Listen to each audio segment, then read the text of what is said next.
Next up on Speak to That, Carl Berry with Overcomers Outreach and Pastor Ricky McElroy of Recovery House of Worship speak on addictions and recovery. Thank you for joining us today on a very special Speak to That, where we give hope to the hopeless, help to the helpless, and faith to the faithless. This is our second season, and we're so excited. Yes. We're so excited for another one. Yes. And today we have some special guests. We have Carl Berry. Carl Berry. Welcome. Welcome, Carl Berry. Carl. You so happy you having the berries for us today? Yeah, he's going to get berries instead of nuggets. Okay.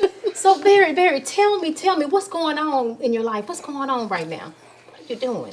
Oh, there's a lot of help we're trying to provide to those. There is an epidemic underway nationwide on what they call the opioid epidemic, which we used to know just as heroin, but they've added Xanax and fentanyl, which is the most deadly drug there is. There are two police officers, for instance, in Philadelphia that died just from touching the fentanyl.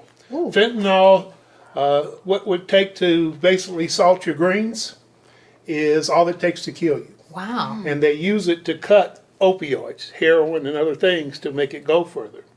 And it's an epidemic that the nation's taking care of because it's not the typical street person that is dying from this. It's the suburbanite wealthy that are actually succumbing to it. So because of that, everything going through the Senate and the House of Representatives has a rider on it that deals with the opioid epidemic. So this is one of the huge things we've got. We actually had two people attend a meeting last week. The son and the daughter were hooked on opioids, and the mother turned out to be an alcoholic. Wow.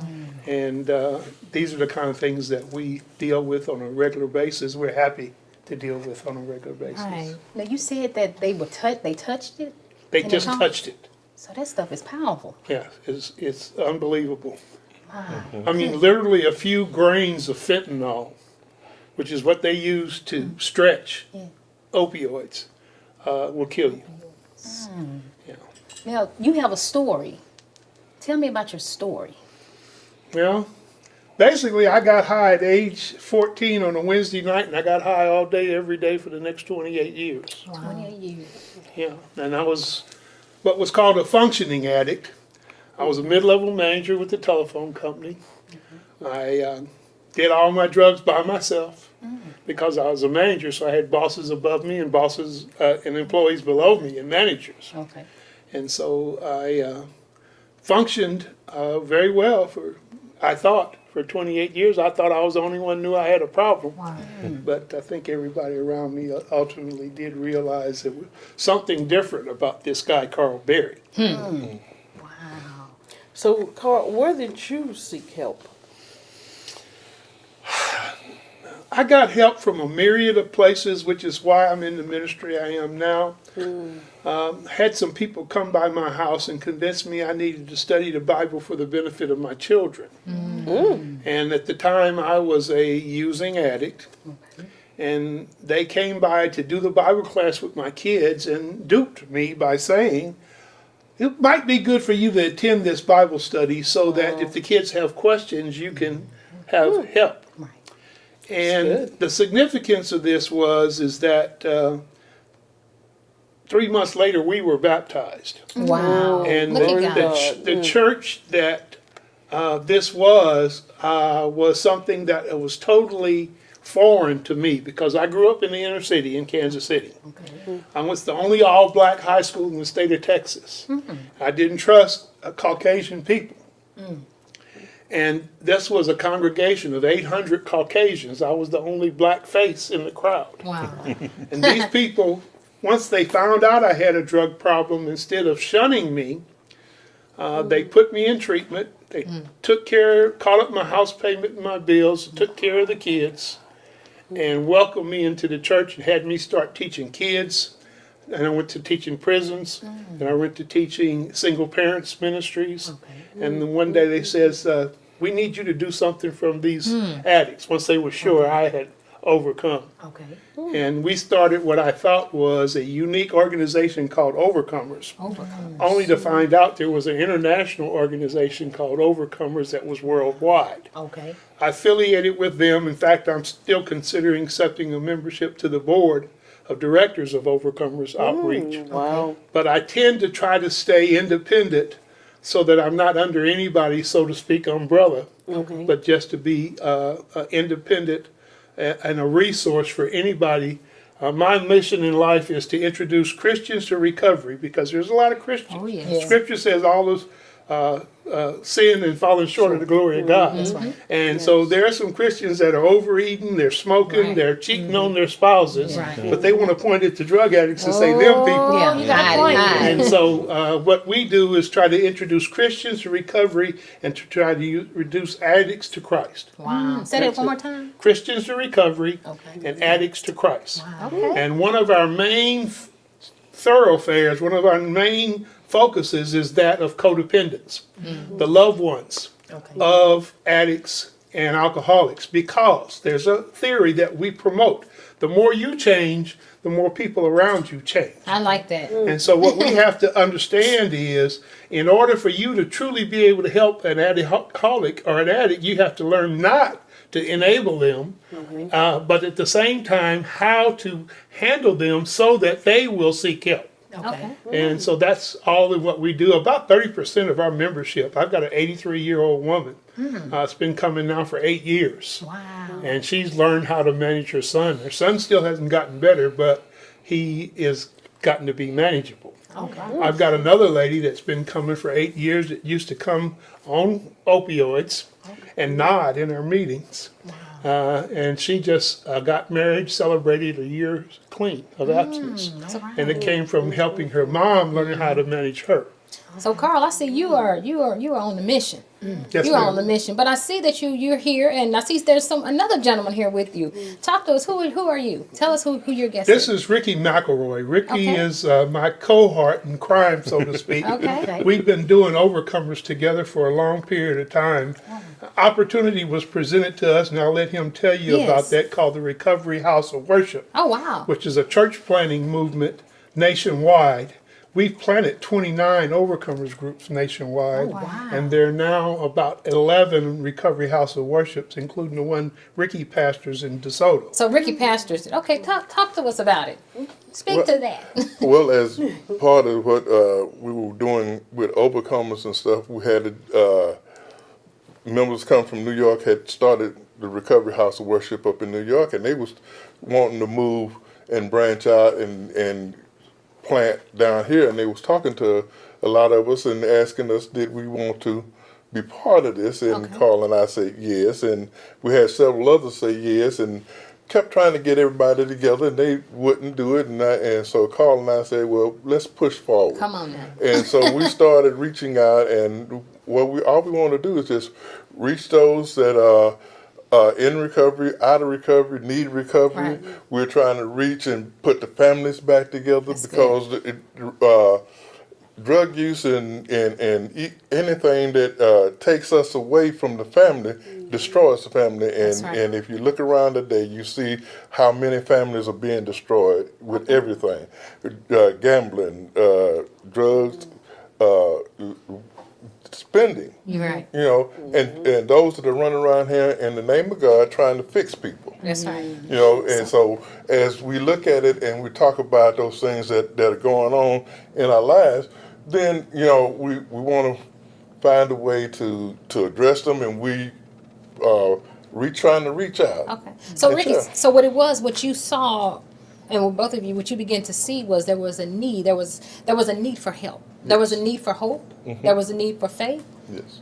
and there was a need for faith, hope, and love. no, but I'm saying so that's why I'm feeling that y'all came to a point of realizing there's because you said we need to do something, and nobody wasn't doing that. So there was a push, the unction that caused you to move and to go help. And not only that, it's so amazing to know that if you have experienced something yourself, like a lot of times I feel like sometimes God allows us to experience things, to go through things, and I believe you both were ex Users. Users. Okay. Okay. And Dope so, things. no, that's good. But so from that, so because you experienced that, now you can feel when there's a need for something. You're more hungry to go out and to help those that are going through. So Right. that's good. That is amazing. I know that that's going to help many I like people. what you said earlier about how, because we give hope to the hopeless, Yeah. help to the helpless, and faith to the faithless. But you can't give those three unless you give love. That's the Right. key. So that was a very key point that you said about love, because if you do not give, we can't give faith, hope. You can't give that without love. That's right. So I like that. Now, can you give us a little brief story about your life, about what you went through during that process? Well, I was an alcoholic and a drug addict. Okay.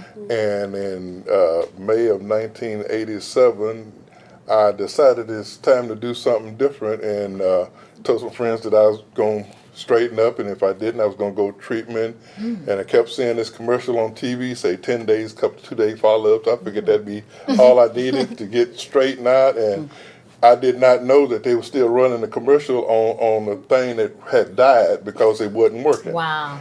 And so when I seeked out treatment, I went to a hospital and asked them about going in treatment, and they said they only treated adolescents.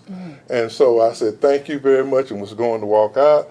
And the lady said, hold on. She almost broke her neck trying to jump over her table to stop me. Wow. And she called another facility, and they accepted me, and I went and started recovering and doing it, ministry. Well, not ministry, but just recovering, and then the ministry started. And you say 30 years you've been? Yes. Wow, 30 years. Congratulations. Thank you. Congratulations. This is such an awesome accomplishment. And I would definitely want to tell you all, I give my hats off to Take you my all. hats off. First of all, for coming up here, telling your story. Right. Then going out and telling it, because a lot of times we tend to want to cover ourselves up, and people can't get help like that. But it's when we tell our stories and we get naked, as they say. When I say naked, get naked as far as the things that you've been through, and be able to get that out, because there's so many people that are coming Right. and being free because you all were willing to tell your story. That's And right. God had a plan just for you all, because Yes, you He said did. you went into the place and the lady came running after you. That was the Holy Spirit. Said, wait a minute, go get my son. I'm going to use him. And so that is amazing. So I just give my hats off to you all. That is wonderful. Have you ever heard the saying say, think it not strange? There's a saying says, think it not strange, but no, even in that, God has a plan. So, I'm all in that, especially just knowing that the lady came out. There was a commercial playing. Come on, a commercial. And you went and you was moved by the commercial. You went there, but God had set you up. I heard somebody else say, think it not strange, but know that you've been set up by God. You've been set up to be blessed. So God set you up so that you can move and get your recovery. So that is amazing. So you heard the voice of God and you moved. So Yes. So if you would real quick want to speak to the audience and give them something, some help, give them some. If you have any Faith. type of hurt, habit, or hang-up, Yeah. that's what we do at Overcomers. You can go to our website, chcoc.org/overcomers.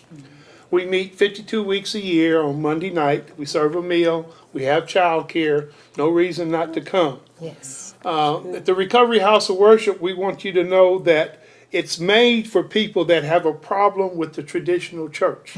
There are people that had issues with the church for whatever reason. And there are people that don't want, because of what you mentioned about hiding, that don't want to be seen. So this is a comfortable place where everybody that's there have been through this. Wow. Therapeutic value of one addict helping the other is without parallel. Wow. And so that's what we believe, that's what we do, and we'd love to see you. And where's that at? Where's it located? 535 South Clark Road in Cedar Hill, Texas is where we meet at Overcomers, and the Recovery House of Worship is a home church. 722 Cottonwood Circle, DeSoto, Texas. That's where we meet once a month on Saturdays at 6:30. First Saturday of the month. First Saturday. First Saturday. And the address one more time. 535 South Clark Road, Cedar Hill, Texas, 75104. All right. 7 to 9, Monday night, 52 weeks a year. We're having Thanksgiving dinner and Oh, Christmas dinner. All right. Oh. You guys give us a call, 214-243-3088. All right. Well, thank you for joining us on Speak to That, where we give Hope to the hopeless. help to the helpless. And faith to the faithless. Speak to that, speak to that, speak to that, speak to that.